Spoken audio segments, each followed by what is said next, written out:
Hello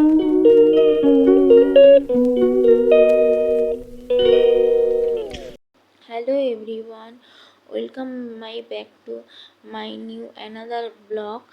আজকে সকাল থেকে আমি দীঘা চলে গেছিলাম, কিন্তু আমাদের ব্লগ ভিডিও করতে পারিনি।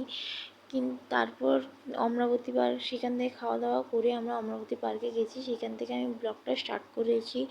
দেখো কি করছি সেখানে গিয়ে, না করেছি সবটাই বলবো এবং না বলবো এবং এবং দেখো পুরো ব্লগটা প্রথম থেকেই তোমরা দেখতে থাকো।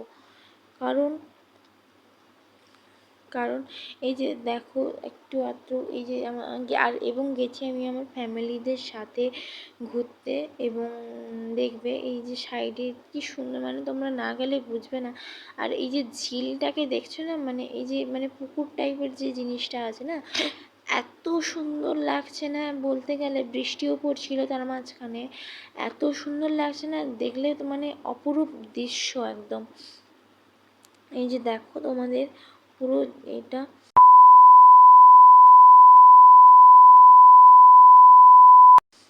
তারপরেই চলে গেছিলাম ওখান থেকে ওর উপর দিয়ে, ওই ঝিলের উপর দিয়ে একটা ব্রিজ চলে গেছে। ব্রিজটাকে না দেখলেই না, তোমরা যদি দেখো অত্যন্ত আর পরিবেশটা ছিল অত্যন্ত মনোরম, শান্ত স্নিগ্ধ যে পরিবেশ বলে না, ওটাই ছিল। আর গাইস, তোমাদেরকে আমরা গেছিলাম অমরাবতী পার্কের যে বোটিং, সেটার মাঝখানে বোটিং করেছিলাম, কিন্তু তোমাদের ভিডিওটা দিতে পারিনি, কারণ জলের রিস্ক ছিল বলে দিতে পারিনি। কিন্তু আমরা যে বোটিং কী করেছি বা কত টাকা নিয়েছে না নিয়েছে সবটাই তোমাদের ডেসক্রিপশান বক্সে দিয়ে দেব। দেখো কি সুন্দর একটা ডেসক্রিপশান বক্সে নাম্বার এবং কত টিকিট নিয়েছে না নিয়েছে সবটাই আমি দিয়ে দিব। দেখো তোমরা সবাই ব্লগটা। 2000 years later. তারপর নেক্সট লোকেশান চলে গেছিলাম নিউ ওল্ড দীঘা। দীঘায় তার মধ্যে বৃষ্টি হয়েছিল, প্রচুর বৃষ্টি। আজকের দিনে আমাদের খুব ব্যাড লাগাচ্ছে, প্রচণ্ড বৃষ্টি হয়েছে, যার মধ্যে আমরা ছাতা নিয়েও গেছিলাম। দেখতে পাচ্ছ যে ছাতা নিয়ে যাচ্ছে সবাই বাড়ির ফ্যামিলিতে। কিন্তু তার মধ্যে সমুদ্র প্রচুর উত্তাল ছিল। অনেকে দেখেছি স্নান করছে, সে দেখেছি, কিন্তু প্রচুর উত্তাল ছিল। এত বৃষ্টি হচ্ছিল যে বসার মতো একটু জায়গা ছিল না, বসতেই পারিনি, কারণ এত বৃষ্টি ছাতাকে উড়িয়েও নিয়ে চলে গেছিলো। এই দেখতে পাবে সমুদ্র কেমন উত্তাল, এটা দেখতে পাবে তোমরা ব্লগে।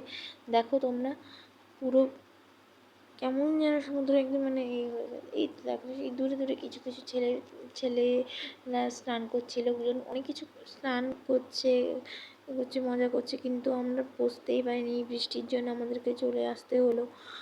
তার জন্য একটু মন খারাপ। সো তারপরে মাঝখানে আর ভিডিও করতে পারিনি, এত বৃষ্টি হয়েছিল। ওই জন্য কিছু ছবিটা এই জন্য অ্যাড করে দিলাম।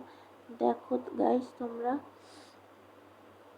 ছবিগুলো দেখো তোমরা। আমরা ভিডিও দিতে পারিনি, কারণ ভিডিও করা হয়নি। তারপরে বাড়ি চলে এসেছিলাম, দেখতে পাচ্ছ আমাকে। দেখো তখন রাত্রি বাজে 11:30 বাজে। তখন এত সারাদিন এত পরিশ্রমের পর আর ইচ্ছেও করেনি যে করি।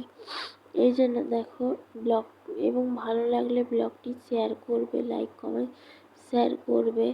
এবং এটা আমার জীবনের প্রথম একদম ব্লগ। এবং সবাই ভালো থেকো। গুড নাইট, শুভরাত্রি, টাটা সবাইকে।